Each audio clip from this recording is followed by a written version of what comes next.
Bueno, tengan ustedes un especial saludo. Como primera medida y motivo de la virtualidad que hoy en día nos acontece, nos referimos a las cámaras en este momento para analizar el concepto del denominado populismo punitivo, que acompañándome en el panel lo discutiremos con Valeria Molina, John Sebastián Vélez y José Pablo Gómez, y evidentemente con mi persona, en el que nos encargaremos de realizar un esbozo del populismo punitivo como concepto y las consecuencias que de él derivan. Primero hay que partir de una premisa mayor, ¿no? En el que las sociedades están en constante evolución, ya sea política, económica, cultural o socialmente. El sistema penal se verá forzado a estar en una insistente transformación como parte de ese objeto cultural llamado derecho. El concepto de populismo punitivo no es algo nuevo, ni mucho menos, es una política criminal que se empieza a gestar a finales del siglo XX en países anglosajones, sea Gran Bretaña y Estados Unidos particularmente. El populismo punitivo es una tendencia un poco más sociológico de las que existen transformaciones de la política criminal. No la única, ni siquiera la más importante. Se trata de una tendencia más marginal, oportunista quizás, que aparece y desaparece de acuerdo a las coyunturas sociales que en ese momento acontezcan. Entonces, desde un primer acercamiento un poco más sociológico, terminan siendo por ser unas políticas marginales, producto de ideologías de clase social, grupo, de estatus, donde se tiene como teoría que los grupos sociales menos favorecidos son los que más tendencia tienen a cometer los delitos.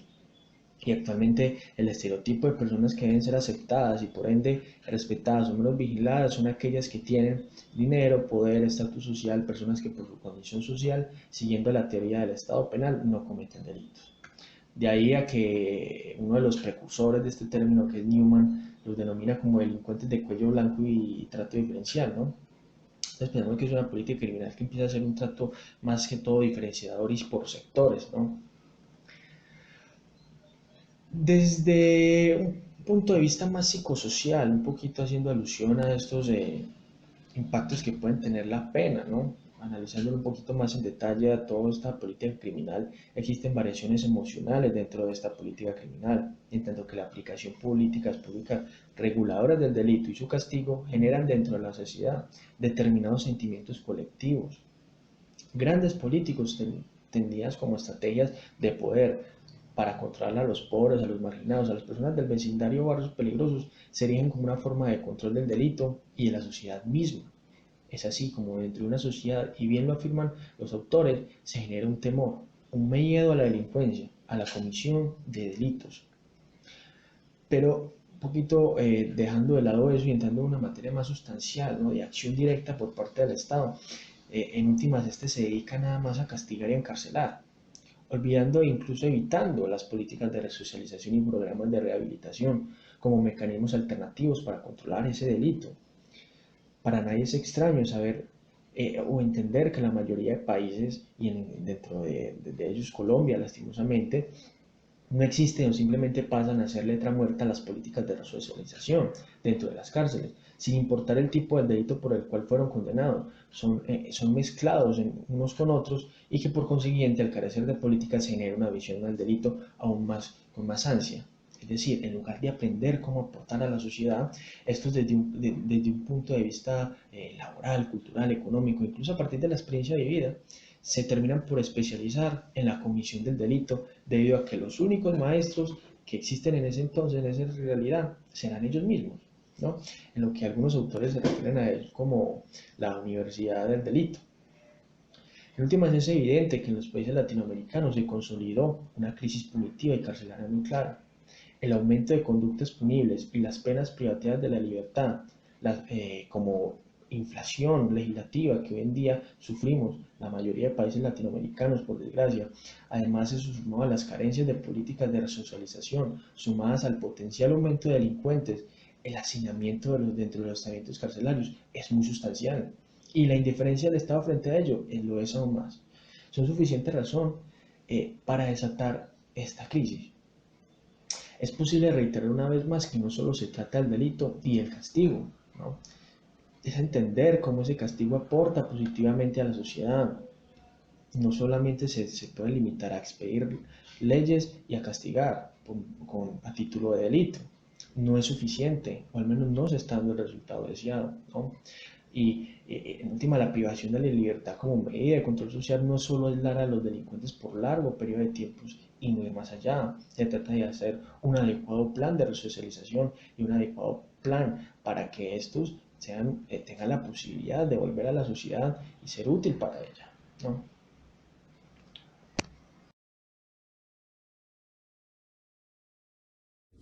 Ahora vamos a hablar sobre el hacinamiento en las cárceles del país. ¿Por qué sigue siendo un gran problema? Porque cada vez que se abre un nuevo cupo en un centro penitenciario entran 3 nuevos reclusos.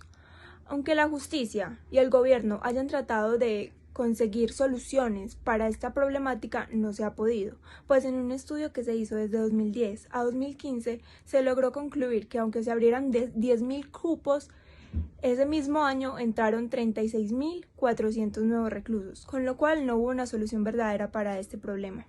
El director del IMPEC dice que el hacinamiento en Colombia se va debido a los sindicados. ¿Por qué? Porque si no habrían sindicados, el hacinamiento no se presentaría en nuestras cárceles. Él dice que el hacinamiento se presenta por los sindicados y no por los condenados, pues estos son la tercera parte de las personas que se encuentran condenadas en nuestro país, siendo un número total de 78.461 personas. Con lo cual, la problemática, según el director del IMPEC, radica en los sindicados y no en los condenados. En enero del 2014 se creó la ley 1709, que contempla que para la solución del hacinamiento se debían de solucionar la problemática de varios sindicados, pues con esto ayudaría así a descongestionar y a dar nuevos cupos en las cárceles. Además, esta ley dice también que los gobiernos, los alcaldes, los entes territoriales deberían de invertir más en las cárceles de Colombia y de sus territorios, obviamente, dando así también un cálculo de cuánto valdría un preso en Colombia, que sería un monto de 1.200.000 aproximadamente. Se buscan también distintas remodelaciones en los pabellones donde se encuentran los sindicados. ¿Por qué? Para así poder que las cárceles se descongestionen y que a estas personas se les resuelvan los problemas. El hacinamiento en Colombia es un problema gravísimo y encontramos 2 cárceles donde se presenta el problema que consideramos mayor. El hacinamiento en las cárceles de Bastidas es del 400%, pues es para 318 personas, donde actualmente radican 1.400 personas, con desatención médica y alimentaria. Y las condiciones de Neiva son incluso peor, pues las condiciones de esta hacen que los presos tengan que buscar una esquina o un rinconcito para ellos poder dormir, porque no hay las camas suficientes. Tienen que compartir la celda con 1.954 personas, lo cual no es una buena condición de vida. El director de la Cámara, Eduard Rodríguez, propone que los presos deberían de trabajar en las cárceles para así costear su manutención, su resocialización, pero esto en el territorio antioqueño no se pudo aceptar, ya que no se pudo calcular la tasa de cuánto se le debían pagar a los presos, por lo cual el problema del hacinamiento en Colombia no ha tenido una verdadera solución. Y muchos dicen que la solución de este problema sería construir nuevas cárceles, pero esto lo que haría es aumentar la tasa de criminalidad. Bueno, debido a todo el miedo y a la zozobra generada por el brote del COVID-19, el presidente actual de Colombia decidió anunciar unas medidas casi a mitad del mes de marzo, más o menos, para hacerle frente a la situación por la cual se está pasando en el país. Dentro de dicho paquete y haciendo referencia específicamente a temas de nuestros presos, este señor decidió suspender las visitas en todas las cárceles del país, lo que quiere decir obviamente que estos presos no tendrán la posibilidad de ser visitados por sus seres queridos. Hasta estas medidas preventivas y de contención que se están tomando, según el director del IMPEC, son para evitar que se presenten casos de posibles contagiados dentro de nuestros centros penitenciarios. Pero es importante tener en cuenta que al quitarle esta posibilidad a los presos, que de hecho es una de las cosas que precisamente las hace tener un buen comportamiento dentro de los centros penitenciarios y que además es un derecho que les brinda la Constitución, puede generar situaciones no muy deseadas y de alteración al orden público. Precisamente varios días después, el 21 de marzo del 2020, se presentaron varios amotinamientos en medio de toda esta pandemia por parte de los presos en varias cárceles del país. Entre estas está El Buen Pastor, La Picota, La Modelo de Bogotá, Picaleña de Ibagué, Cómbita de Boyacá, la cárcel de Palmira y la de Jamundí en el Valle del Cauca, además de como también en Caldas y en otros más municipios y en otros lugares de Colombia. Estos amotinamientos dejaron un saldo de más de 20 muertos y más de 80 heridos. Dicho actuar precisamente caótico se debió a las protestas de los presos, debido a la situación, las condiciones sanitarias precarias que experimentan ellos día a día y más en estos tiempos de crisis, obviamente. Hay una inconformidad total por parte de los reos a estas medidas tomadas por el IMPEC. Estos presos dicen que además de quitarle las visitas, no se están haciendo controles de las enfermedades a los guardias ni a la gente que ingresa los alimentos a la cárcel, que el IMPEC no les está suministrando ni tapabocas, ni desinfectantes, ni medicinas, ni nada por el estilo. Y hay que tener en cuenta precisamente que en tiempos de pandemia la vulnerabilidad de estas personas es mucho más mayor, por así decirlo, debido al hacinamiento. Debido a todo lo acontecido, el gobierno por fin le dio por decretar una emergencia carcelaria que se supone que se permite que el gobierno tome acciones más rápidas dado la situación sanitaria y hacinamiento que se encuentra hoy en día en los centros penitenciarios y que además hacen más propensos el contagio del virus, claramente. Desafortunadamente, hasta la fecha de hoy en día, bueno, 31 de marzo, por así decirlo, ni el IMPEC ni el gobierno habían adoptado medidas de fondo para proteger la salud, la alimentación y la sanidad de los presos. Mm, y la única medida preventiva, desafortunadamente, siguió siendo de hecho el tema de las visitas que se prohibieron. Obviamente. De hecho, hasta hubo una tutela presentada por una ONG denunciando la grave situación de los presos y que se tomaran medidas concretas y rápidas para mitigar con la situación.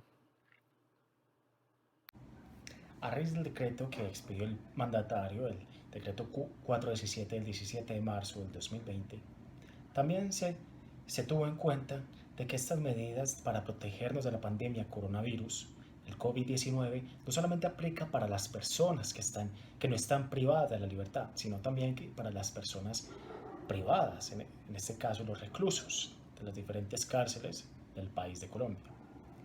Teniendo en cuenta de que esta es la población más vulnerable, porque las medidas de saneamiento no benefician que, que las medidas sanitarias se les ayude para evitar dicha propagación por las condiciones, por así decirlo, de contaminación que se encuentran en las cárceles, el hacinamiento que se encuentra en las celdas, en donde una celda de camarote es para 4 personas, se encuentran más de 10. El riesgo de propagación es mucho más alto. También hay que tomar en cuenta de que es que no solamente se encuentran personas sin ningún problema, sino que se encuentran personas con diferentes enfermedades crónicas, discapacitados, se encuentran también mujeres embarazadas, y estos sí tienen mayor riesgo en caso de que se les contagie este virus. De ahí surgió un decreto en el cual beneficiaba la prisión domiciliaria. ¿Qué es la prisión domiciliaria? La prisión domiciliaria es una pena sustitutiva de la prisión intramural. Esto trae muchos beneficios en las partes, en lo que es el hacinamiento.